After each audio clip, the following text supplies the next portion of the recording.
भगवतो अरहतो सम्मा सम्बुद्धस्स नमो तस्स भगवतो अरहतो सम्मा सम्बुद्धस्स नमो तस्स भगवतो अरहतो सम्मा सम्बुद्धस्स।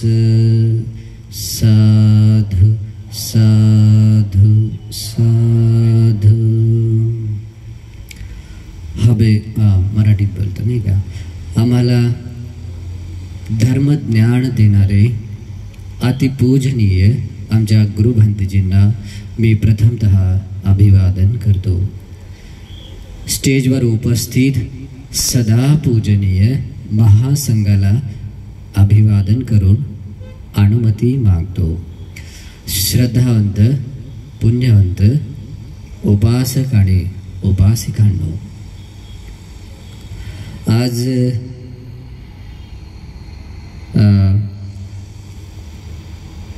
धम्म परिषदेमध्ये, जागतिक धम्म परिषदेमध्ये तुम्ही धम्म श्रवण करण्यासाठी एकत्रित आला आहात। तुमचं सगळ्यांचं खूप मोठं पुण्य आहे, सौभाग्य आहे की आजही तुम्हाला परिपूर्ण आणि परिशुद्ध रूपाने तथागत सम्यक संबुद्धांची वाणी ऐकण्यासाठी मिळते। भगवंताची वाणी परिशुद्ध रूपाने ऐकण्यासाठी मिळणं, भगवान बुद्ध म्हणतात, अतिशय दुर्लभ असते, अतिशय दुर्लभ। ते सर्वज्ञ ज्ञानातून भगवान बुद्ध म्हणतात की बुद्धवाणी ऐकण्यासाठी मिळणं खूप दुर्लभ असते। दुर्लभो सद्धम्म सवणं। मग जी दुर्लभ गोष्ट आहे, म्हणजे सगळ्यांना भेटत नाही आहे, ती गोष्ट तुम्हाला भेटत आहे, तर तुमचं निश्चितच सौभाग्य आहे।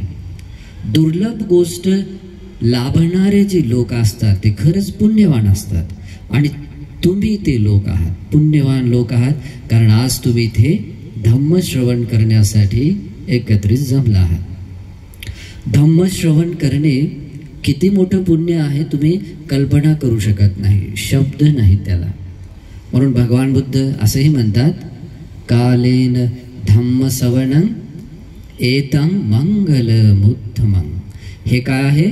उत्तम मंगल आहे, आणि तुम्ही लोक आपलं स्वतःचं उत्तम मंगल साध्य करण्यासाठी इथे एकत्रित जमला आहात।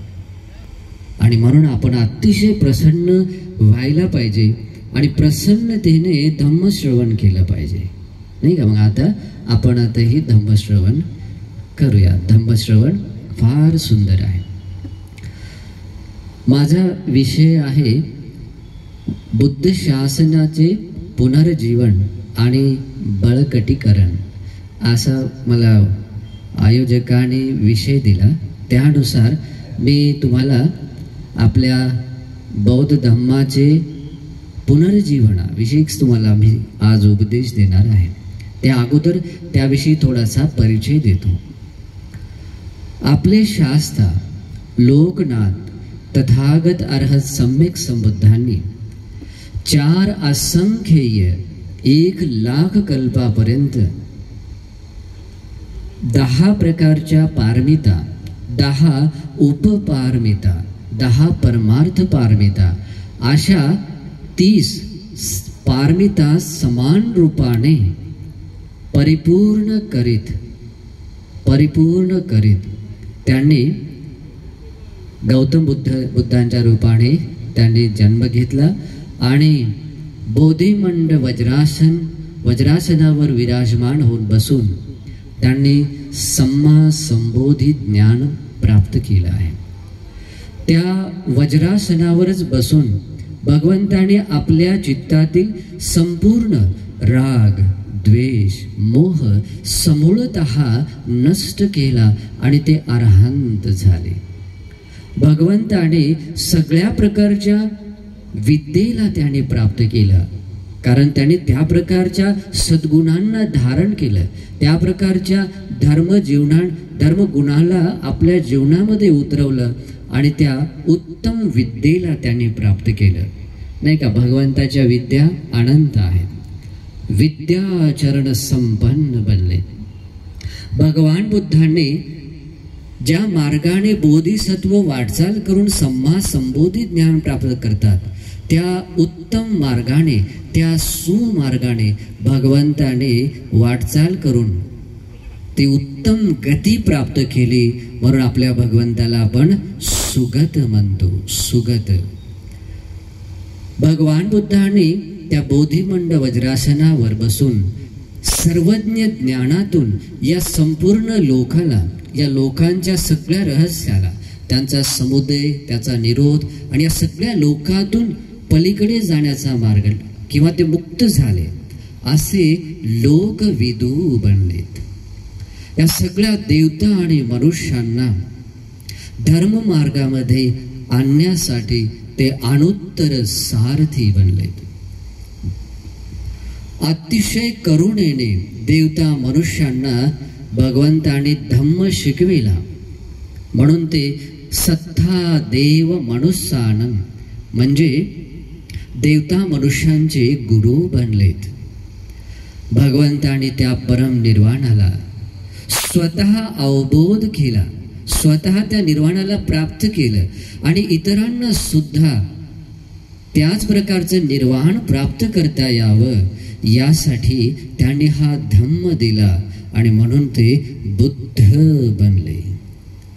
आणि सर्वप्रथम आपल्या चित्तातील सगळ्या राग द्वेष मोहाला भग्न करून, सगळ्या पापी आकुशलाला भग्न करून अनाश्रव बनून सुविशुद्ध बनण्याचं सौभाग्य प्राप्त केल्यामुळेच आपले भगवान आहेत. मग अशा प्रकारच्या अनंत गुणांनी युक्त भगवान बुद्ध जेव्हा बनलेत, तर त्यावेळेस त्यांनी ज्या सम्यक संबोधी ज्ञानाला प्राप्त केलं, ज्या मार्गाने वाटचाल करून ते परम निर्वाण प्राप्त केलं, तेव्हा भगवंताच्या हृदयामध्ये खूप करुणा उत्पन्न झाली. आता भगवान बुद्ध साधे नाही आहेत, बुद्ध आहेत. आपल्या बुद्ध चक्षुने या अनंत ब्रह्मांडातील सगळ्या प्राण्यांचं अवलोकन करताना या संसारातील सगळ्या प्राण्यांना बघितलं. कसं बघितलं? सगळ्या प्राण्यांना बघितलं की या संसारातील सगळे प्राणी कसे अविद्येने झाकलेले आहेत आणि तृष्णेने बांधलेले आहेत. अविद्येने झाकलेले असल्यामुळे आणि तृष्णेने बांधलेले असल्यामुळे या संसारातील प्राणी जन्म घेत आहेत, म्हातारे होत आहेत, रोगी होत आहेत, मृत्यूला प्राप्त होत आहेत, पुन्हा आपल्या कर्मानुसार पुन्हा जन्म घेत आहेत, म्हातारे होत आहेत, मृत्यूला प्राप्त होत आहेत.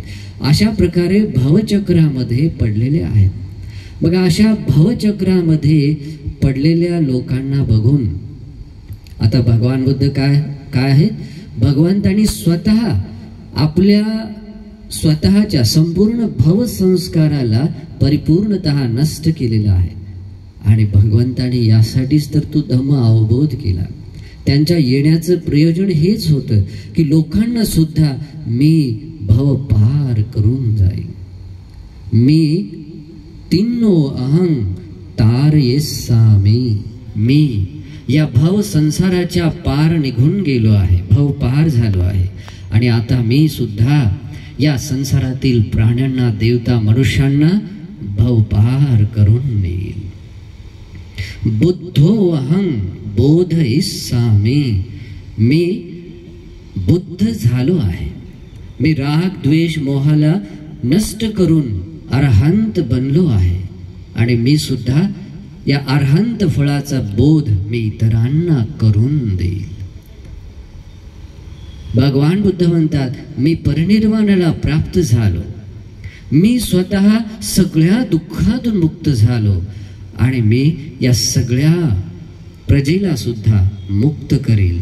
मुक्तो अहं मोचयिष्यामि, मी मुक्त झालो, मी या प्रजेला मुक्त करेन. अशा प्रकारे भगवान मनस्वीकार करून प्रथम विचार करतात की मी हा धम्म कोणाला दिला पाहिजे. त्यावेळेस भगवंताला प्रथम आलार कालाम आणि उदक रामपुत्र यांची आठवण येते. का बरं आठवण येते? कारण ते लोक फार त्यांनी पवित्र जीवन जगलं. काया वाचा मनाच्या सगळ्या अकुशलाला दूर करून अतिशय निर्मळ जीवन जगणारे, आपल्या मनाला शुद्ध बनवण्याच्या मार्गावर असणारे ते लोक होते. त्यांना वाटलं त्या लोकांना जर मी उपदेश दिला तर तत्क्षण ते समजू शकतील आणि म्हणून त्यांना त्या स्मरण होतात. परंतु आपल्या बुद्ध चक्षुने पाहतात आलार कालाम 7 दिवसा अगोदरच त्यांचा देहांत होतो आणि उदक रामपुत्र 1 दिवस अगोदर मरण पावतो. भगवान म्हणतात, मनात विचार करतात, अरे तो जर 7 दिवस जर जिवंत राहिला असता आणि हा व्यक्ती जर 1 दिवस जिवंत राहिला असता, त्यांच्या जन्मांचं दुःख नष्ट झालं असतं, सगळ्या दुःखातून मुक्त झाले असते. अहो अभाग्य. भगवंतामध्ये खूप करुणा उत्पन्न झाली. मग भगवान बुद्ध पंचवर्गीय भिक्षूंना स्मरण करतात. त्यावेळेस भगवान पंचवर्गीय वाराणसी येथील ऋषीपतन मृगदाय वनामध्ये भगवान बुद्ध पंचवर्गीय भिक्खू राहत होते. त्यावेळेस भगवान बुद्ध क्रमशः चारिका करीत येतात. क्रमशः येत असताना घटना मोठी आहे, पण ऋषीपतन मृगदाय वनामध्ये आल्यानंतर पंचवर्गीय भिक्खूंना भगवान बुद्ध 4 आर्य सत्याचा अवबोध होईल त्या आकाराने उपदेश करतात. आणि हा उपदेश करताना सर्वात प्रथम सगळ्यात अगोदर कौंडन्य भंतेंना धम्माचा अवबोध झाला. त्यांना धर्मचक्षु प्राप्त झाला. ते श्रोतापन्न बनले आणि त्यांच्यासह अन्य लोक थोड्याच क्षणाच्या नंतर 18 करोड देवता लोक सुद्धा श्रोतापन्न बनले. अशा प्रकारे भगवंताचा धम्म हा या संसारामध्ये प्रादुर्भूत झाला. मग त्यावेळेस ते धम्मचक्राच्या तशा 2 बाजू असतात, नाही का? एक जसे की भगवंताचे जे शब्दरूपी जे वचन निघतात त्याला देशना चक्र म्हणतात. ओके. आणि ज्या धम्माचा देशना केल्यानंतर जी लोक त्या धम्माला श्रवण करून अवबोध करतात, त्या धर्माचे प्रतिफळ मिळवतात. जसं की श्रोतापन्न, सकदागामी, अनागामी, अरहंत बनतात. तर ते पटिवेद चक्र असते. ओके. तर हे 2 अंग जेव्हा कंप्लीट होतात तेव्हा हे धर्मचक्र प्रवर्तित होते. मग अशा प्रकारे भगवान बुद्धाने हे धर्मचक्र जेव्हा प्रवर्तित केलं गेलं आहे तेव्हा ते चक्र कशा प्रकारे होतं? आपत्ती वात्यं समनेन वा ब्राह्मणेन वा देवेन वा मारेन वा ब्रह्मणा वा केनचि वा लोकस्मिन्ति. याचा अर्थ काय होतो? भगवान बुद्धांनी हे धर्मचक्र अशा प्रकारे प्रवर्तित केलेलं आहे की ज्या चक्राला आता कोणीच असं उलटा घुमवू शकत नाही. भगवंतांनी सांगितलेलं सत्य त्याला असत्य आहे कोणीच सिद्ध करून दाखवू शकत नाही. ना श्रमण, न कोणता ब्राह्मण, ना कोणता देवता, मार, ब्रह्मा कोणीच करू शकत नाही. मग अशा प्रकारचं हे धर्मचक्र प्रवर्तित केलं. आणि धर्मचक्र प्रवर्तित केल्यानंतर भगवान बुद्ध म्हणतात, ज्या क्षणी हे धर्मचक्र प्रवर्तित झालेलं आहे त्यावेळेस हे संपूर्ण 10,000 ब्रह्मांडातील सगळे देवता लोक साधुवाद देतात आणि त्या साधुवादच्या निनादाने भगवंताच्या बलाने हे 10,000 ब्रह्मांडामध्ये प्रथम आलोक प्रसारित होतो. भगवान बुद्ध म्हणतात जसं देवतांच्या शरीरातून आलोक प्रकाश निघतो त्याच्याही पलीकडे जाऊन हे 10,000 ब्रह्मांड प्रकाशित होतो आणि हे ब्रह्मांड संकंपी, हे म्हणजे असं कंपित होते, संपकंपनते, म्हणजे काय त्याला म्हणतात, अतिशय तीव्रतेने ते कंपित झालेलं आहे, चांगल्या प्रकारे म्हणजे असं थरथरलेलं आहे. मग अशा प्रकारे हे धर्मचक्र प्रवर्तन झाल्याने हे 10,000 ब्रह्मांड म्हणजे कंपित झालं आहे. हे धर्म या 10,000 ब्रह्मांडामध्ये स्थापित झाल्याचं हे पहिलं प्रमाण होतं. आणि हे बुद्ध शासनाची इथे म्हणजे इथे इंद्रकिलासारखं इथे स्थापित झालं. या बुद्ध शासनाला कोणीच डगमगू शकत नाही. ब्राह्मण देवता नामा भगवंताने अनुप्रवर्तित केलेल्या या धर्माला, धर्मचक्राला कोणीही उलट घुमवू शकत नाही. अशा प्रकारे या 10,000 ब्रह्मांडामध्ये आपला भगवंताचा धम्म, बौद्ध धम्म असा स्थापित झाला आहे. मग तुम्ही असं म्हणू नका की बौद्ध धम्म फक्त आपल्या या भारतामध्ये या छोट्याशा गावामध्ये नाही. भगवंताचा धम्म या 10,000 ब्रह्मांड, हे जे एक सोलर प्लॅनेट आहे त्याच्यामध्ये 31 लोक धातू आहे, 31 भूमी आहे, तिथे असणारे अनंत देवता मनुष्य आहेत. असे 10,000 ब्रह्मांड आहेत आणि त्या 10,000 ब्रह्मांडामध्ये भगवंताचा धम्म स्थापित झालेला आहे. असा आपला धम्म आहे. साधारण आहे का? नाही आहे, साधारण नाही आहे, फार महान आहे. भगवंताचा जन्म यासाठीच होतो, देवता आणि मनुष्यांच्या हित सुखासाठीच होतो. म्हणून तथागत सुद्धा तथागतांच्या विषयी म्हणतात, तथागतो भिक्खवे पातु भाव, बहुजन हिताय बहुजन सुखाय लोकानुकंपाय अत्थाय हिताय सुखाय देव मनुष्यान. याचा अर्थ काय होतो? भगवान म्हणतात तथागतांचा जन्म अधिकाधिक लोकांच्या हितासाठी, अधिकाधिक लोकांच्या सुखासाठी होतो. देवता आणि मनुष्यांवर अनुकंपा करण्यासाठीच होतो, त्यांचं परम हित करण्यासाठी, त्यांना परम सुख देण्यासाठी, नाही का, त्यांना परमार्थ साध्य करण्यासाठीच भगवंताचा जन्म होतो. आणि असे भगवान जेव्हा संसारामध्ये येतात तेव्हाच ते अशा धम्माची देशना करतात, अशा धम्माची देशना करतात की जो धम्म कसा आहे? आदि कल्याणकारी, मध्य कल्याणकारी, पर्युसान कल्याणकारी. भगवंताचा धम्म कसा असतो? सुरुवातीला सुद्धा कल्याण करणार, आगी सुद्धा ते कल्याण करणार आहे, कल्याणकारी आहे, आणि शेवटी सुद्धा कल्याणकारी आहे. जसा एखादा लाडू असतो, तुम्ही त्याला कोणत्याही बाजूने थोडंसं खाऊन बघा, त्याला चाखून बघा, तुम्हाला गोडवा येतो, म्हणजे त्याला मधुरता तुम्हाला अनुभवता येते. त्याच पद्धतीने भगवंताच्या अखंड धम्मातील कोणत्याही अंगाला, छोट्यातल्या छोट्या पदाला का होईना, तुम्ही धारण करून बघा, तुम्हाला त्या धम्मामधील जे परमार्थिक सुख आहे त्याचाच तुम्हाला अनुभव येईल. समुद्राचं पाणी आहे, त्या समुद्राच्या पाण्याला पृथ्वीच्या कोणत्याही टोकाला जा, तिथला एक थेंब असा उचलून बघा, आपल्या जिभेवर ठेवून बघा, तुम्हाला एकच चव जाणवते, ती चव आहे खारट चव जाणवते. त्याचप्रमाणे या भगवंताच्या अखंड धम्मामध्ये तुम्ही कोणत्याही धम्माच्या अंगाला तुम्ही धारण करून बघा, त्या धम्मामध्ये तुम्हाला विमुक्तीचाच आस्वाद येतो, तुम्हाला त्या परमार्थ सुखाचा अनुभव येतो, स्वाद येतो. मग असा कल्याणकारी धम्म आहे. सोबतच त्या धम्माचे गुणधर्म असतात. भगवान बुद्ध धम्माची देशना करतात, जो धम्म सात्थं स व्यंजन. याचा अर्थ काय असतो? सा अत्थं म्हणजे काय? परम अर्थ साध्य करून देणारा भगवंताचा धम्म आहे. अर्थामध्ये परम अर्थ काय आहे? निर्वाण आहे. निर्वाणाचा अर्थ साध्य करून देणारा भगवंताचा धम्म आहे.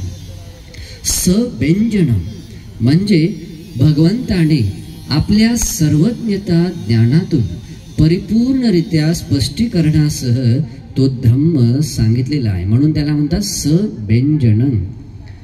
सव्यंजनं केवलं परिपूर्णं परिशुद्धं ब्रह्मचर्यं. भगवंताचा धम्म, भगवंताच्या धम्माला ब्रह्मचर्य म्हटलेलं आहे.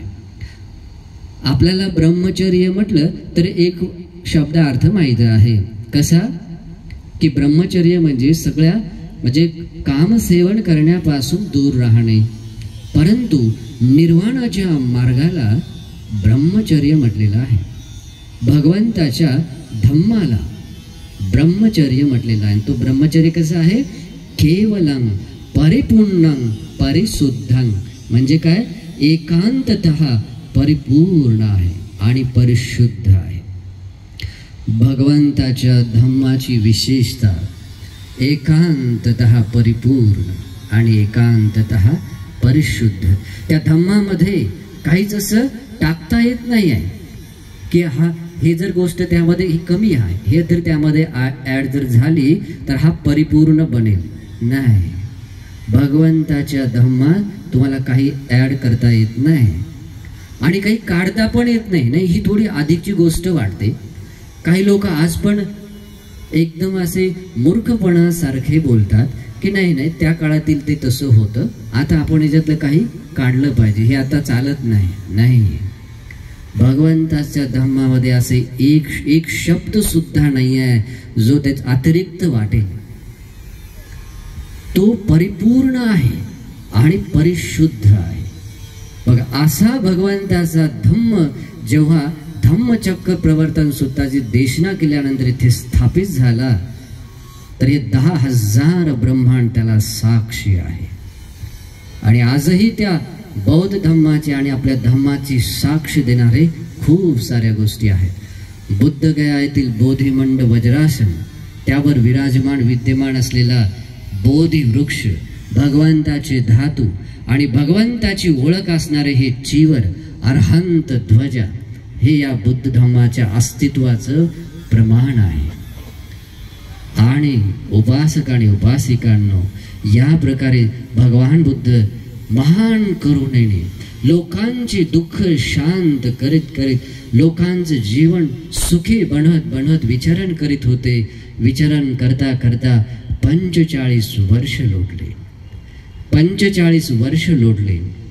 ज्या रात्री भगवान बुद्धांनी सम्यक संबोधी ज्ञान प्राप्त केलं आणि ज्या रात्री भगवंताने महापरिनिर्वाण प्राप्त केलं, या कालावधीमध्ये भगवंताने जे काही बोललं आहे, जे काही त्याने केलेलं आहे ते तसंच सिद्ध झालेलं आहे. म्हणजेच काय? त्यामध्ये काहीही असत्य नाही आहे, परम सत्य आहे. आणि म्हणून भगवंताला भगवान तथागत म्हणतात.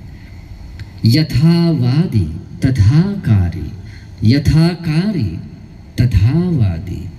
जसे भगवान बुद्ध बोलतात तसंच त्यांचं ते आचरण होतं.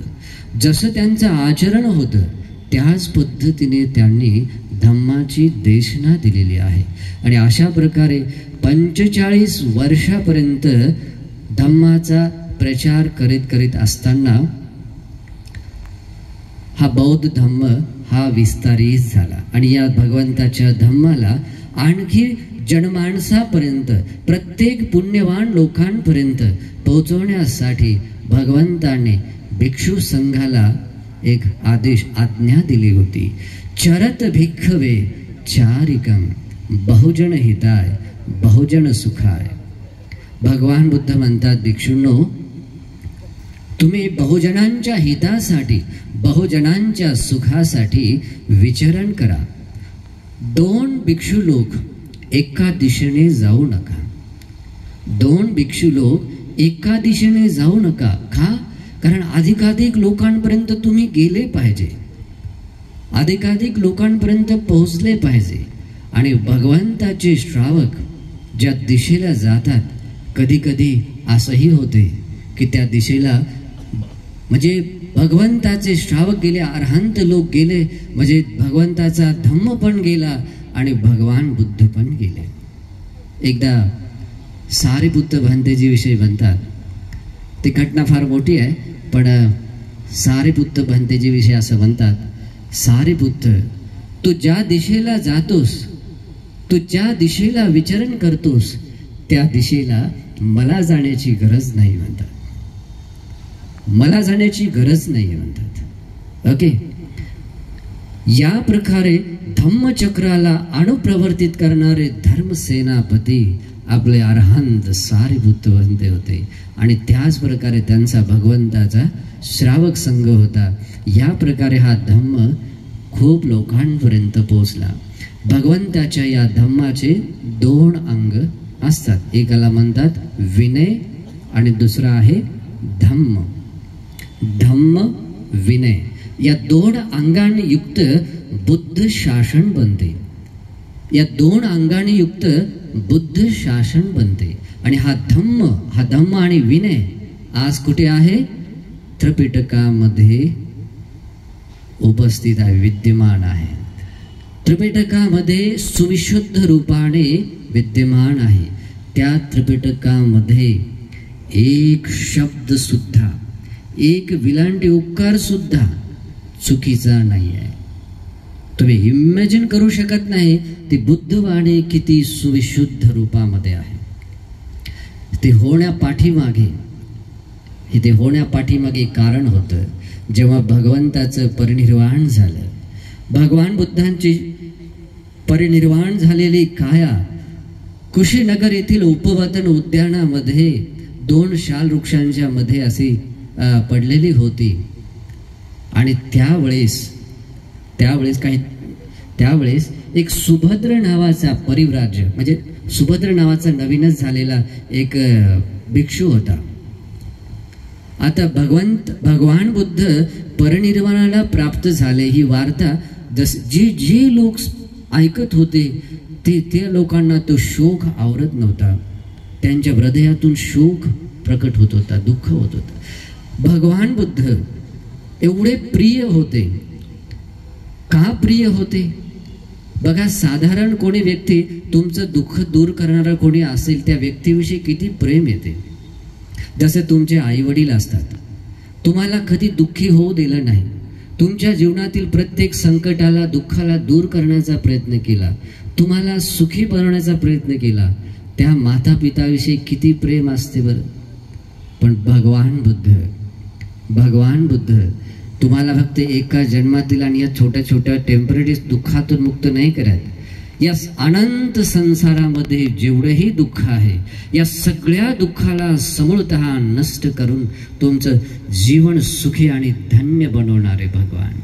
मग असे भगवान जेव्हा आपल्यातून निघून जातात, किती दुःख असेल तुम्ही कल्पना करू शकत नाही.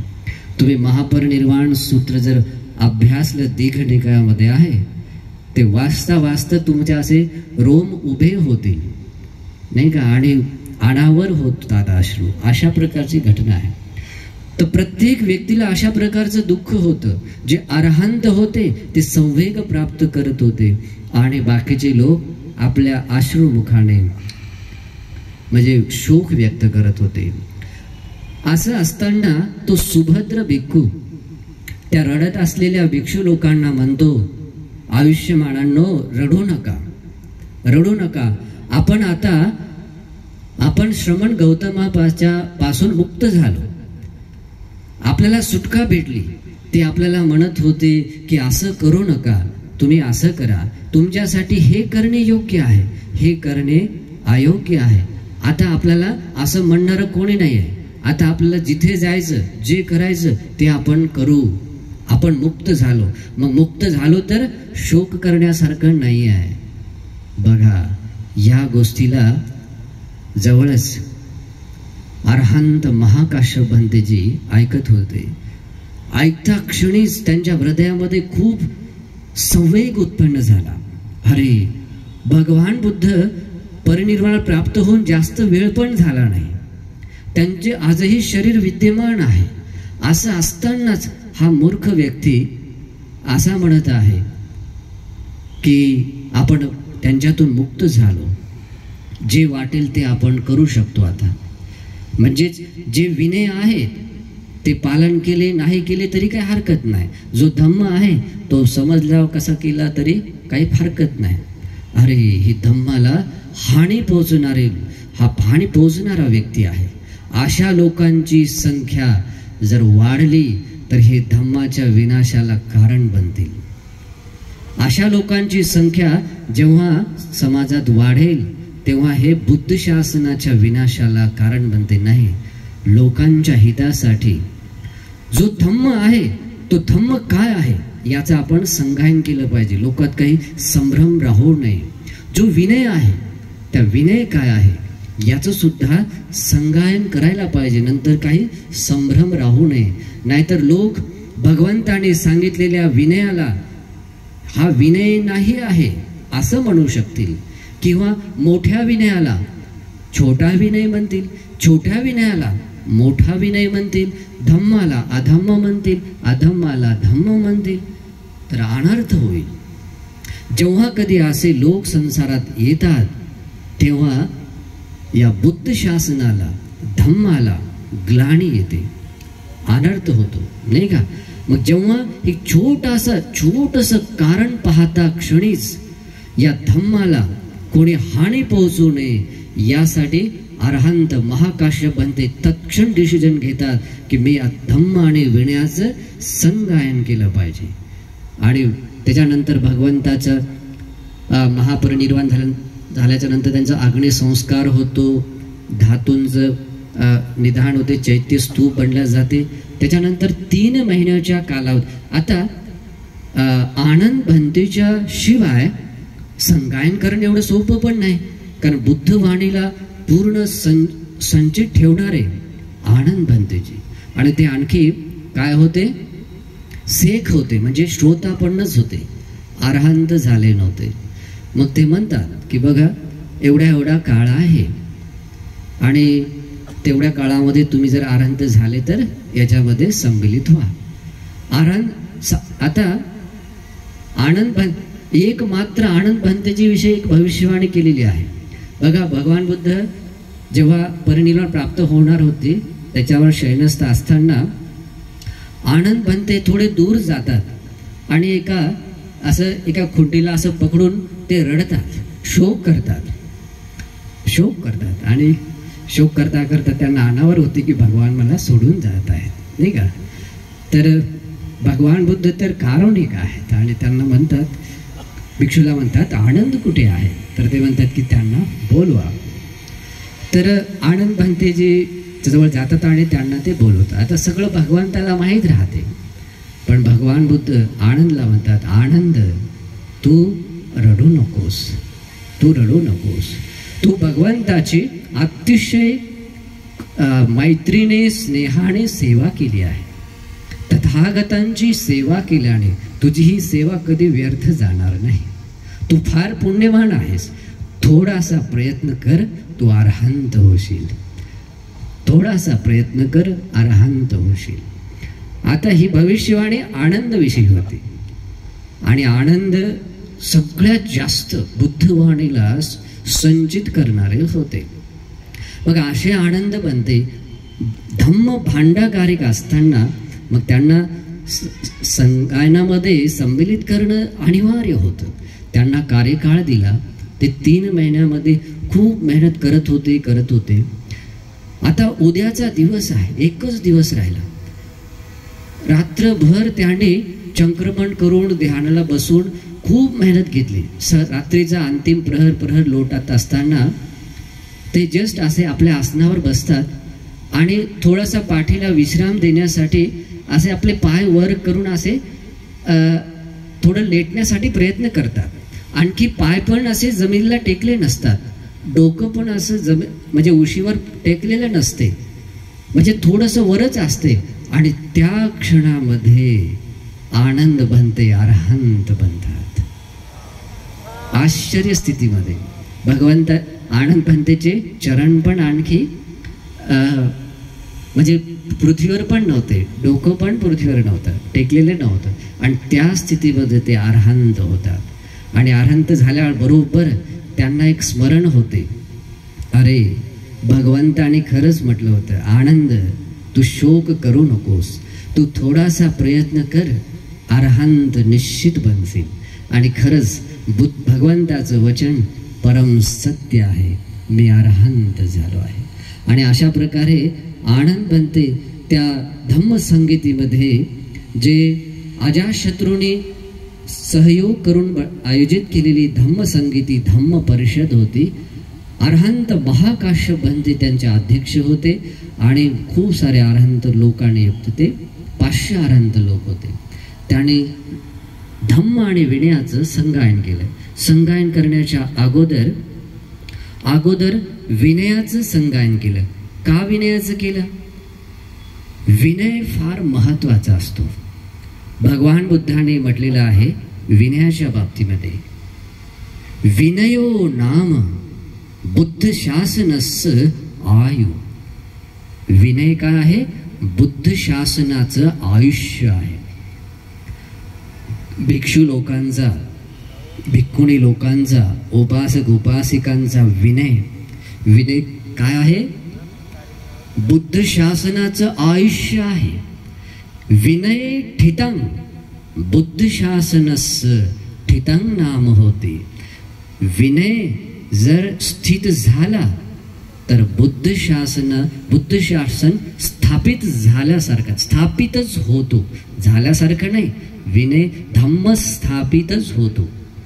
आणि म्हणून प्रथम विनयाचं संगायन केलं. विनयाचं संगायन केल्यानंतर जेव्हा धम्माचं संगायन करताना अरहंत आनंद बनतेला जेव्हा आता विचारत होते, विचारताना त्याची फार सुंदर विधी असते, फार सुंदर. महाकाश्यप अरहंत बनते संघासमोर ते प्रकट करतात की संघाला हे ज्ञात असावं की मी आनंद बनतेंना मी प्रश्न विचारू इच्छितो. संघात अनुमती असेल तर मी प्रश्न विचारेल.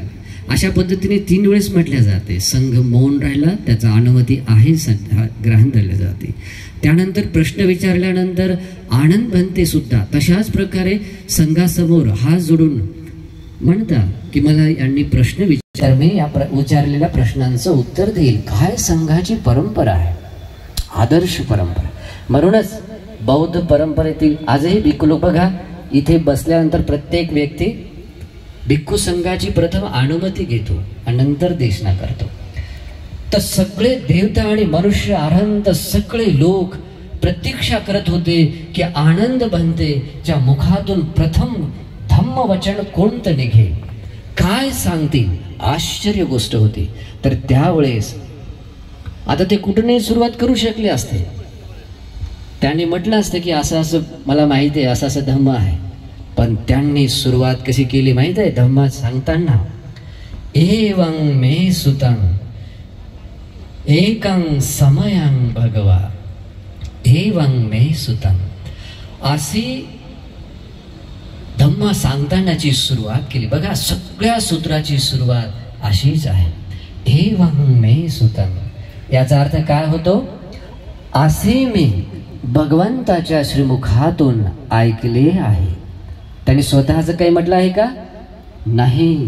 मग हे प्रमाण आहे, असे मी भगवंताच्या श्रीमुखातून ऐकले आहे. जेव्हा हे वचन जेव्हा असं निघालं तेव्हा संपूर्ण देवता आणि सगळे भिक्खू लोक 3 वेळेस साधू साधू म्हणून साधुकार देतात. हे बुद्ध वचनाचे, हे बुद्ध वचनच आहे आणि परिशुद्ध आहे, याचं प्रमाण आहे. काय आहे? एवं मे सुतं. असा आपला भगवंताचा धम्म आहे. आणि तो धम्म आजही परिशुद्ध रूपाने विद्यमान आहे. अशा प्रकारे ज्या धम्माला ग्लानी येणार होती त्या धम्माला पुनर्जीवित, त्याला आयुष्य देण्यासाठी अरहंत महाकाश्यप भंतेने प्रथम धम्म संगायन करून, धम्म आणि विनयाचं संगायन करून या धम्माला पुनर्जीवित तर नाही परंतु दीर्घायू बनवला, दीर्घायू बनवला. त्याच्यानंतर या आपल्या बौद्ध धम्माला, बुद्ध शासनाला 100 वर्ष लोटले गेले. भिक्षू लोक फार सजग होते. नाही, असे विनयाच्या बाबतीमध्ये दोष बघणारे किंवा दोष ठेवणारे लोक वाढले किंवा धम्मामध्ये दोष निर्माण करणारे लोक वाढले तर हे आपल्या धम्माला ग्लानी आणणारे लोक आहेत. नाही का? दुसरी संगती झाली आणि या बुद्ध शासनाला मजबूत बनवलं, या धम्माला पुनर्जीवित करण्यासारखं आयुष्य दिलं, विनयाचे विशुद्धीकरण केलं. म्हणजे काय? आयुष्य कंप्लीट केलं, धम्माला निरोगी स्वस्थ बनवलं. त्यानंतर सम्राट अशोकाचा कार्यकाळ आला. सम्राट अशोकांच्या काळामध्ये सुद्धा फार दीर्घ काळापर्यंत भिक्खू लोकांमध्ये असे खूप सारे भिक्षू लोक भ्रष्ट विनयाचे होते, धर्माला व्यवस्थित न शिकणारे होते. आणि त्यामुळे जे शीलवान गुणवान लोक होते त्यांना वाटत होतं की दुष्शील भिक्षू लोकांमध्ये जाऊन विनय कर्म करण्यामध्ये एवढं काही हे नाही आहे, मग ते विनय कर्म करीत नव्हते. मग ही गोष्ट जेव्हा सम्राट अशोकाकडे गेली त्यावेळेस सम्राट अशोकाला वाटते की नाही, असं व्हायला पाहिजे, हा धम्म चिरस्थायी राहायला पाहिजे, लोकांचं कल्याण व्हायला पाहिजे, म्हणून विनय कर्म झाला पाहिजे. मग ते एक दूत मेसेज पाठवतात की जा भिक्षू लोकांना सांगा की उपोसताच्या एका महिन्यात 2 उपोसत असतात भिक्षूंचे, त्याला विनय कर्म करण्यासाठी. म्हणजे प्रातिमोक्ष शिक्षापदाचे ते पूर्ण पारायण करतात. तर असा आदेश देतात. आता सम्राट अशोकाने एवढंच आदेश दिला, पण त्याचा जो मंत्री असतो तो त्या भिक्षू लोकांकडे जातो जे भिक्षू ऑलरेडी दूषित आहे, आणि तो मंत्री जाऊन म्हणतो राजाचा आदेश आहे, आज्ञा आहे, तुम्ही उपोषित कर्म केलंच पाहिजे, आणि जर नाही केलं तर राजा डोकं कापून बाजूला करून टाकेल, नाही का? आणि ही वार्ता पुन्हा राजाला सांगितलं. राजा फार घाबरतो, अरे म्हणतो मी तुला काय सांगितलं आणि कुठे काय झालं, नाही का? परत असंच 1-2 वेळेस होते, पण त्याचा तो काय. मग ते मोगलीपुत्र तिस्स अरहंत भंतेकडे जातात. मग ते म्हणतात की असं असं माझ्या मंत्र्याने म्हटलं की मला याचा दोष आहे का? तर मोगलीपुत्र तिस्स अरहंत भंतेचा जन्म मुळात बुद्ध शासनाच्या स्थापनेसाठीच झाला होता. हे बुद्ध त्याला हे लक्षण होते, अरहंत लोकांनी सुद्धा बघितले. जसं अरहंत नागसेन भंतेचा जन्म बुद्ध शासनाच्या स्थापनेसाठी, त्याला वाढवण्यासाठी झाला, तसाच मोगलीपुत्र तिस्स अरहंत भंतेचा जन्म झाला. आणि फार ज्ञानी, त्रिपिटकधर, अठ्ठकथा सगळा धम्म मुखोद्गत असणारे फार ज्ञानी त्या भंतेकडे गेले सम्राट अशोक आणि म्हणाले की माझ्या असा मेसेज गेला तर मला दोष लागेल का? तर भंतेजी म्हणतात जर चेतना जर नसेल तशी तर दोष नाही आहे. मग राजाला थोडं समाधान वाटलं की दोष नाही आहे. तर त्याने सांगितलं की माझं इंटेन्शन काय होतं, माझी चेतना काय आहे. तर त्यावेळेस ते भंतेजी म्हणतात की नाही महाराज, भिक्खू संघामध्ये असे काही लोक आहेत की जे दूषित स्वभावाचे आहेत, त्यामुळे असं होत नाही. मग सम्राट अशोक त्यांच्या आज्ञेनुसार अशा प्रकारे हे करतात आणि त्यांच्या अरहंत मोगलीपुत्र तिस्स अरहंत भंतेच्या मार्गदर्शनाने 60,000 भिक्षू लोकांना असं आपल्या याच्यात संगत काढून टाकतात. आणि त्याच्यानंतर सुविशुद्ध धर्मविज्ञान युक्त संघ जेव्हा राहतो, ते भिक्खू जेव्हा विनयाचं पारायण करतात तेव्हा संपूर्ण जम्बूद्वीप थरथरतो, कंपित होतो आणि पुन्हा हे बुद्ध शासन असं मजबूत बनते, स्थिर बनते, पुनर्जीवित झाल्यासारखं त्याला प्राण मिळतो.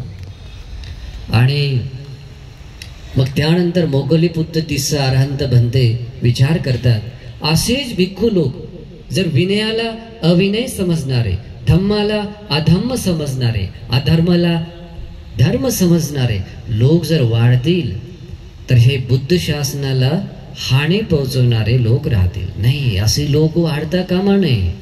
आणि म्हणून ते पुन्हा परत पाटलीपुत्र या ठिकाणी सम्राट अशोकांच्या सहयोगाने ते एका 3ऱ्या संगतीचं आयोजन करतात. आणि परत धम्म आणि विनयाचं संगायन करतात. विनयाला विनय कशा स्वरूपाने भगवंतांनी म्हटलं आहे, धम्माला धम्म कशा स्वरूपात भगवंतांनी म्हटलं आहे, या पद्धतीने पुन्हा संगायन होऊन त्या धर्म विनयाला परिशुद्ध रूपामध्ये स्थापित केलं. मला आणखी पुनर्जीवन दिलं, प्राण दिला. अशा पद्धतीने बौद्ध धर्म पुन्हा पुनर्जीवित झाला. फार मोठी अनुकंपा, फार मोठं सौभाग्य की अरहंत मोगलीपुत्र तीस अरहंत भंतेच्या अनुकंपेने आणि त्यांच्या आदेशाने, विशेषतः तर ती भगवंताची आज्ञा होती. कारण जेव्हा भगवंताच्या धातूंवर स्तूप बनणार होते तेव्हाच ते नियोजन झालं होतं. जेव्हा भगवंताच्या शरीराचे धातूंचे 8 द्रोण बनले गेले होते, 8 म्हणजे असे भाग बनवले आणि त्याच्यावर 8 स्तूप बनवले. त्याच्यानंतर अरहंत महाकाश्यप पंथीच्या आज्ञेनुसार 7 स्तूपातील द्रोण धातू एकत्र आणून राजगिरी येथे स्तूप बनवला. एक नाही बनवला जो रामगामध्ये होता, कारण तो स्तूप श्रीलंकामधील जो स्वर्णमाली महाचैत्य आहे तिथे स्थापित करण्यासाठी त्याला नाही ठेवलेला आहे. पण ते 7 द्रोण धातू स्तूप तिथे स्थापित केले. एक स्तूप, त्या ठिकाणी एक नोट लिहून ठेवली होती, नाही का? ती नोट नंतर सांगतो तुम्हाला. मोगलीपुत्र तीस अरहंत भंतेंनी सम्राट अशोकांना आज्ञा दिली आणि त्या आज्ञेनुसार हा धम्म अनेकांच्या हितासाठी, अनेकांच्या सुखासाठी, देवता आणि मनुष्यांच्या कल्याणासाठी हा धम्म प्रसारित व्हावा म्हणून त्यांच्या सहयोगाने 9 देशामध्ये धर्मदूत पाठवले. त्याच्यामध्ये श्रीलंका देश सुद्धा होता. त्या श्रीलंका देशामध्ये त्यांचे सुपुत्र अरहंत महामहेंद्र भंते आणि संघमित्रा यांना पाठवलेलं आहे. त्याच्यानंतर चीन देशामध्ये, गांधार देशामध्ये, काश्मीर देशामध्ये सुद्धा, योणक राष्ट्रामध्ये, महिंसक राष्ट्रामध्ये, त्याच्यानंतर थायलंड साईडला सुवर्णभूमीमध्ये, श्याम राष्ट्रामध्ये जसं थायलंड आहे, त्याच्यानंतर महाराष्ट्र भूमीमध्ये सुद्धा धर्मदूत पाठवले. 5 अरहंत भिक्षूसह हे त्या देशामध्ये ते धर्मदूत पाठवले आणि त्या देशामध्ये बुद्ध शासन स्थापित केले. आपल्या या महाराष्ट्र भूमीमध्ये अरहंत महाधम्म रक्षित भंतेसह 5 अरहंत भंते जे आले होते आणि या महाराष्ट्र भूमीमधील जो राजा होता त्या राजाला मला वाटते नारद काश्यप जातक त्यांना सांगितली पहिल्यांदा आणि ती जातकाचा उपदेश केल्यानंतर त्या राजासह लाखो लोक 3 रत्नाला शरण गेले, बुद्ध धम्म संघाला शरण गेले. श्रोतापन्न, सकदागामी, अनागामी, कोणी अरहंत बनले आणि बरेच लोक भिक्षू संघात सामील झाले. अशा पद्धतीने या महाराष्ट्र भूमीमध्ये बुद्ध शासन हा धम्म पुनर्जीवित झाला. सम्राट अशोकांची देण आहे. आताच मला वाटते सकाळच्या सत्रात कोणीतरी म्हटलं इथे सम्राट अशोकांच्याच अनुकंपेने इथे स्तूपाचं निर्माण केलं होतं, नाही का? तर स्तूपाच्या बाबतीमध्ये असं आहे की राजगृहामधील जो स्तूप होता त्या स्तूपाच्या तिथे जेव्हा त्याला ओपन केलं गेलं तिथे नोट केलं गेलं होतं की माझ्या नंतर या नावाचा धम्माशोक राजा येईल आणि तो या धातूंची स्थापना करेल, नाही का? त्यावेळेस सम्राट अशोक आपली स्वतःची पाठ स्वतःच्या हाताने थोपून तो म्हणतो की बघ, तुला भगवंतानी बघितलं आहे, तुला भगवंतानी बघितलेलं आहे, तू भगवंताच्या दृष्टीच्या आड नाही आहेस. तुझं जीवन धन्य आहे.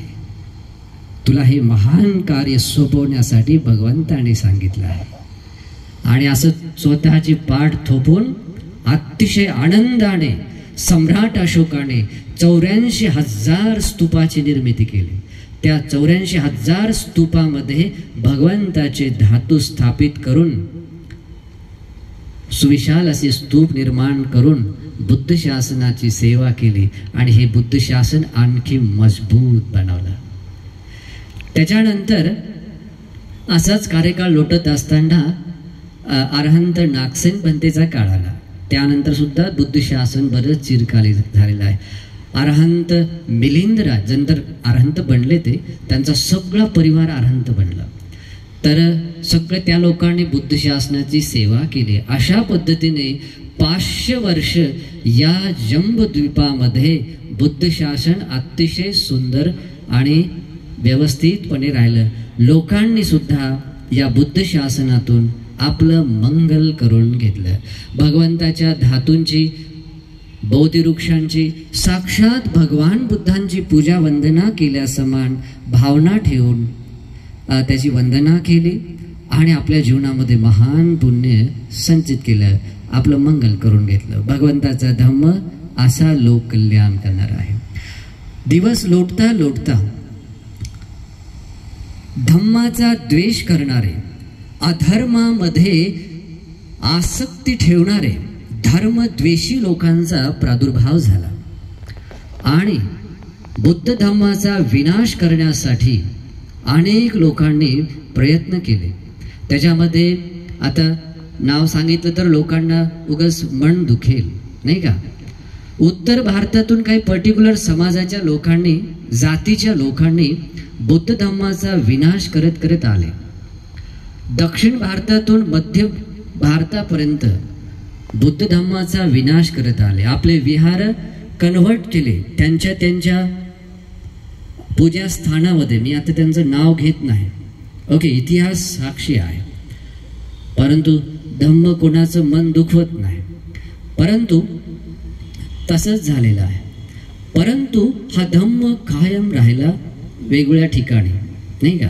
अशा प्रकारचा कार्यकाळ लोटत लोटत आला आणि भारतामध्ये धम्म असून नसल्यासारखाच होता. पण अशा स्थितीमध्ये सुद्धा कुठे ना कुठे, कोणत्या ना कोणत्या रूपामध्ये बुद्धवाणी हळूहळू हळूहळू टिकत राहिली. काही लोकांना तुम्ही संतवाणी पाहता, संतवाणीमध्ये सुद्धा तुम्ही कधी कधी बुद्धवचनांचा तुम्हाला पाठ येतो किंवा बुद्धांच्या शब्दाचा उल्लेख दिसतो. अशा पद्धतीने चालत आला. मग असा धम्माचं अस्तित्व असताना तसं पूर्ण विदेशामध्ये थायलंड, ब्रह्मदेश, त्याच्यानंतर श्रीलंका आदी आदी खूप साऱ्या देशांमध्ये धम्म होता. विशेष रूपाने या धम्माला चिरस्थायी बनवण्यासाठी फार मोठी भूमिका निभावली श्रीलंका देशाने. श्रीलंका देशामध्ये जेव्हा 4थी धम्म संगीती झाली, त्या 4थ्या धम्म संगीतीमध्ये संपूर्ण धम्म आणि विनयाला लिपिबद्ध केल्या गेलेला आहे, लिखित स्वरूपामध्ये बनवला गेला. त्यामुळे आज आपल्याला त्रिपिटक आहे. जर भिक्खू लोकांनी हृदयात ठेवून कंठस्थ करून ते आले असते तर त्यांच्या सोबत गेले असतात. आपल्याला धम्म मिळेल याची शाश्वती नव्हती, पण त्यांनी एक फार मोठी आपल्यावर अनुकंपा केली. 1000 अरहंत भिक्खू लोकांनी त्या बुद्धवाणीचं लिखाण करून आपल्यासाठी त्रिपिटक उपलब्ध करून दिला. आणि त्यामुळे आज जो त्रिपिटक आहे 84,000 धम्मस्कंधाने युक्त, तर तो आज सुविशुद्ध रूपाने आहे. मी तुम्हाला म्हटलं त्यामध्ये एक शब्द सुद्धा चुकीचा नाही आहे. का? तो अरहंत लोकांनी तो लिहिलेला आहे. आणि अरहंत लोक कधी खोटं बोलत नाही, चुकीचं लिहित नाहीत. त्याच धम्माला आणखी सुविशुद्ध क्लिअर बनवण्यासाठी 6वी धम्म संगीती झाली आणि त्या रूपाने पूर्ण विश्वातील सगळ्या भाषेमध्ये त्रिपिटक आज लिपिबद्ध झालेलं आहे. आणि त्याच कार्यकाळामध्ये आपले उद्धार करते बोधिसत्व बाबासाहेब आंबेडकरांनी आपल्यावर फार मोठी अनुकंपा करून आपल्याला बौद्ध धम्माची दीक्षा दिली. या भूमीमध्ये भगवान बुद्ध कोण आहेत या संबंधित सुद्धा लोकांना जास्त परिचय नव्हता. तर अशा लाखो लोकांना 3 रत्नांची शरण दिली, पंचशिलामध्ये प्रतिष्ठापित केलं आणि आपल्या या भारत भूमीमध्ये आपल्या भगवंताच्या धम्माला, बुद्ध शासनाला पुनर्जीवित करण्याचं महान काम केलं आहे. असं महान काम केल्यामुळेच तुम्ही आम्ही आज जे भगवंताला शरण गेलो आहोत, धम्माला शरण गेलो, संघाला शरण गेलो आहोत, ते बाबासाहेबांच्या अनुकंपेमुळे आहे.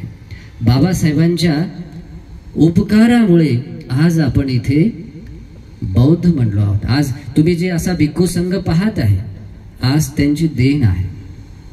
त्यांच्या उपकारामुळे ज्या दिवशी बाबासाहेबांनी ही धम्म दीक्षा दिली, त्याच्या दुसऱ्या दिवशी बाबासाहेब आपल्या लोकांना, बौद्ध झालेल्या लोकांना उद्देशून म्हणतात,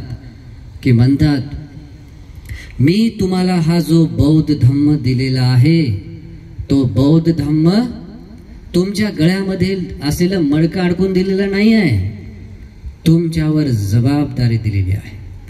ती जबाबदारी जर तुम्ही पूर्ण नाही केली तर हे दुसरे लोक म्हणतील, दुसरे म्हणजे दुसरे बौद्ध असतील किंवा दुसरे लोक म्हणतील की या महाराणी बौद्ध धम्म बाटवला, नाही का. आणखी एका याच्यामध्ये म्हणतात, मी हा जो धम्माचा रथ इथवर आणला आहे, तुम्हाला जर तो समोर नेता येत असेल तर तुम्ही तो अवश्य नेलाच पाहिजे. जर समोर नेता येत नसेल तर तुम्ही तिथेच ठेवा, त्याला मागे नेऊ नका. ही बाबासाहेबांची आज्ञा होती तुम्हाला. आणि म्हणूनही बाबासाहेबांनी जो आपल्याला धम्म दिला आहे, मग तो समजून घेतला पाहिजे. कोणता धम्म आहे? थेरवादी बौद्ध धम्म आहे. मग बाबासाहेबांच्या नावाने तुम्ही जर भगवान बुद्धांच्या धम्माच्या नावाने अधर्म शिकू लागलात, विनयाच्या नावाने अविनय शिकू लागलात, तुम्ही धम्माला समोर नेणारे आहात का पाठीमागे? जसं सुरुवातीपासून धम्माच्या विनाशाला कारण बनणारे लोक उत्पन्न झाले आणि त्या लोकांचं दमन केलं गेलं. आजही ही गरज आहे. बाबासाहेबांच्या अनुकंपेने बौद्ध झालेल्या लोकांना पुन्हा सुविशुद्ध रूपाने धम्माला धम्म रूपात समजण्यासाठी, विनयाला विनय रूपाने समजण्यासाठी गरज आहे, अत्यावश्यक गरज आहे अशा भिक्खू संघाच्या सानिध्यामध्ये राहून धर्म शिकण्याची. जो आज सुविशुद्ध रूपाने त्रिपिटक उपलब्ध आहे, त्या त्रिपिटकाचं अध्ययन करण्याची गरज आहे. लोक काय म्हणतील याकडे लक्ष नसलं पाहिजे. लोक ग्रंथात काय लिहितात ते इम्पॉर्टंट नाही आहे. भगवंताने काय सांगितलं आहे ते इम्पॉर्टंट आहे, महत्वाचं आहे. आणि यावर विश्वास ठेवून तुम्ही भगवंताने सांगितलेला धम्म समजून घेतला पाहिजे. आज लोक बाबासाहेबांच्या नावाने असे मिथ्या दृष्टिक बनलेले आहेत. म्हणतात की कुठे पुनर्जन्म नाही आहे. एकीकडे बाबासाहेबांना बोधिसत्व म्हणतात, नाही का. बोधिसत्व म्हणजे काय आहे? जे अनेक जन्मात पारमिता पूर्ण करीत करीत बुद्ध बनणारा व्यक्ती. आणि एकीकडे म्हणतात की काही मांडला नाही. एकीकडे सब पापस आकरण असे म्हणतात, काही आपल्या धर्मात पाप पुण्य नाही, सुगती दुर्गती नाही, हे नाही ते नाही, हे नाही ते नाही, असं म्हणता म्हणता सगळे असे निरर्थक बनले आहेत. धम्माला ग्लानी आणणारे, विनाश, बुद्ध धर्माला विनाशाकडे घेऊन जाणारे लोक उत्पन्न होत आहेत. अशा लोकांपासून सावध राहा. बाबासाहेबांनी आपल्याला धम्म दिला, विनय दिला, भगवंताचा थेरवादी बुद्ध धम्म दिला. त्याला समजण्यासाठी त्रिपिटक अभ्यासा. त्रिपिटकात कोणी काय लिहिलं इम्पॉर्टंट नाही आहे, त्याच्या नावावर काय टिप्पणी केली इम्पॉर्टंट नाही आहे. जो पालीमध्ये जो सुविशुद्ध बुद्ध वचन आहे त्यांना शिका. त्यांना शिकण्यासाठी अशा भिक्षू लोकांच्या सानिध्यामध्ये राहण्याची गरज आहे. तेव्हा तुम्ही या बुद्ध धम्माला पुनर्जीवित करू शकता, त्याला प्राण देऊ शकता आणि याचं बळकटीकरण करू शकता, नाही का. या प्रकारे माझा विषय जेवढा होता तेवढा मी तुम्हाला पूर्ण सांगितला. बंतीजी माझ्याकडे वारंवार बघत आहेत, कधी संपवतात नाही का, परंतु मी तुम्हाला ते आवश्यक आहे. ठीक आहे. बघा, बुद्ध शासन आता तुम्हाला सांगितलं. धम्म आणि विनय सुविशुद्ध रूपामध्ये राहिल्याने हे धम्म टिकून राहतो, स्थापित होतो. भिक्खू लोक, उपसंपदा प्राप्त भिक्खू लोक भूमीमध्ये राहतात. ज्या भूमीमध्ये राहतात आणि ज्या भूमीमध्ये विनयाचं पारायण करीत उपोषित कर्म करतात, त्याच्यामध्ये पाराजिक भिक्खू चालत नाही. उपसंपदा प्राप्त सुविशुद्ध भिक्खू जेव्हा विनयाचं पारायण करतात आणि परिशुद्ध विनयामध्ये प्रतिष्ठापित होतात, त्यावेळी त्या भूमी प्रदेशामध्ये बुद्ध शासनाची स्थापना होते. विनये ठितं बुद्ध शासनस्य ठितं नाम होते. विनयाची जेव्हा उपसंपदा प्राप्त भिक्खूंमध्ये स्थापना होते, तेव्हा बौद्ध धम्माची, तेव्हा बुद्ध शासनाची स्थापना होते. आणि म्हणून उपासक आणि उपासिकांनो, तुमचं सौभाग्य आहे, बुलढाणाकरांचं सौभाग्य आहे की तुमच्या शहरामध्ये एका भिक्षू आश्रमाची निर्मिती होत आहे. ते बुद्ध विहाराची निर्मिती होत आहे, ज्या ठिकाणी अनेक शीलवान गुणवान तुमच्या भूमीमधून येणारे उपासक लोक त्या विहारामध्ये भिक्खू बनतील, विनयाचा अभ्यास करतील, धम्माचा अभ्यास करतील आणि भिक्खू बनून उपसंपदा प्राप्त करून अशा प्रकारे जेव्हा विनयाची स्थापना करतील, तेव्हा या बुलढाणा शहरामध्ये बौद्ध धम्माची, बुद्ध शासनाची स्थापना होईल. शकता की हो, बुलढाणा शहरामध्ये बौद्ध धम्म आहे, बुद्ध शासन आहे आणि हे महान कार्य करण्याची संधी तुम्हाला इथे आहे. आत्ताच या जानेवारी महिन्यापासून त्या विहाराच्या निर्माण कार्याला आरंभ होणार आहे आणि म्हणून आपापलं योगदान देऊन या बुद्ध शासनाला चिरस्थायी बनवण्यासाठी, या भूमी प्रदेशात धम्माला स्थिर बनवण्यासाठी त्या महान कार्याला योगदान द्या. साधन नाही आहे, फार मोठं काम आहे. हे काम म्हणजे भगवंताचं काम आहे, भगवंताचं कार्य आहे.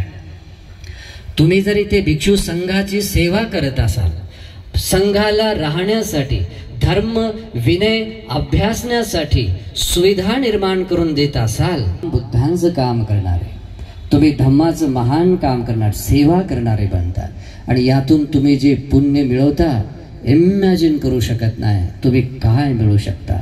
भगवान बुद्ध म्हणतात, जो व्यक्ती भिक्षू संघाला अशा प्रकारे विहाराची, शयनासनाची व्यवस्था करून देतो, तो व्यक्ती सर्वस्व प्राप्त करतो. म्हणजे अशी कोणतीच गोष्ट नाही आहे जे तुम्हाला मिळणार नाही म्हणून नाही.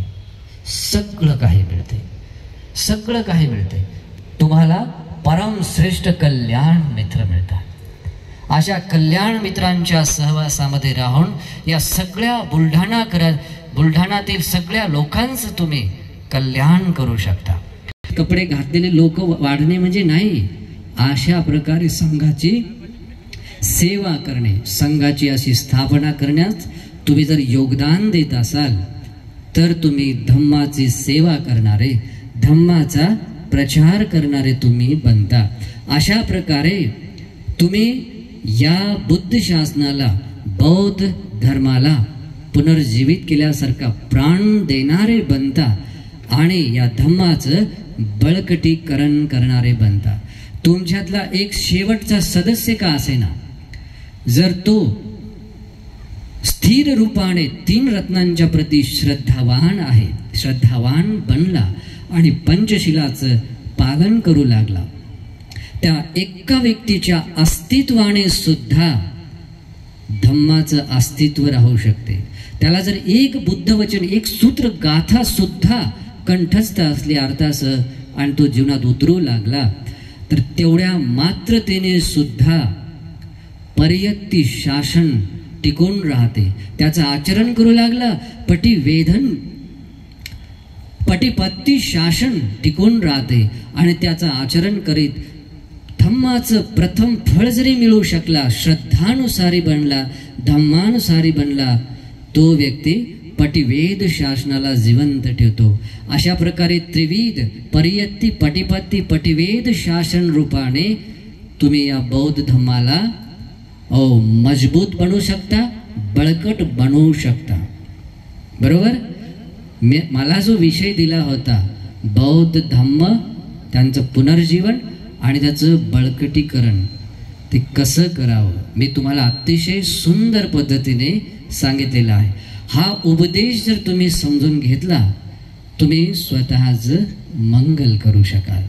हाच एक उपदेश देतो आणि एक शेवटचे गाथेने उपदेश देऊन समाप्त करतो. बुद्ध काय म्हणतात? धम्मो हवे रखती धम्मचारी. धम्मो हवे रखती धम्मचारी. धर्म आचरण करणाऱ्या व्यक्तींची धर्म सदा रक्षा करतो. धम्मो सुचिन्ने सुखमा वहाती. धर्म तुम्ही जर आचरण करू लागलात, तुमच्या सोबत सुख सुद्धा राहू शकते. एसानी संसे धम्मो सुचिन्ने. अशा प्रकारचा धम्माचा शुभ परिणाम तुम्हाला तर मिळतोच. न दुःखतिं गच्छति धम्मचारी. धम्मचारी व्यक्ती कधीच दुर्गतीला जात नाही. हा उपदेश लक्षात ठेवा. स्वतःला सन्मार्गावर लावा, महान पुण्यवान बनवा. भगवंताच्या धम्मातून प्रयोजन साध्य करा आणि आपलं मंगल करून घ्या. जे आज मी तुम्हाला धम्माची देशना दिली आणि धर्मदानाचं पुण्य संचित केलं आहे, हे संपूर्ण पुण्य सदापूजनीय भिक्खू संघाला त्यांच्या सन्मानार्थ अनुमोदन करतो. विशेष रूपाने या कार्यक्रमाचं आयोजन जे सतीश उपासक आणि त्यांच्या कमिटीने केलं आहे, त्यांना अनुमोदन करतो. आणि बुलढाणा शहरातील तुम्हा सगळ्यांनाच, उपासक उपासिकांना हे धर्मदानाचं पुण्य अनुमोदन करतो. या पुण्याच्या अनुमोदनाने तुम्हा सगळ्यांना सुख शांती मिळो, आयुष्य आरोग्य बल मिळो.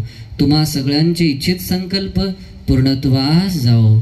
तुम्हाला 4 आर्य सत्याचा अवबोध होऊन परम निर्वाण मिळवण्यासाठी एकांत रूपाने हे पुण्य हेतू प्रत्यय बनो. अनुमोदन आहे, आशीर्वाद आहे. साधु साधु साधु.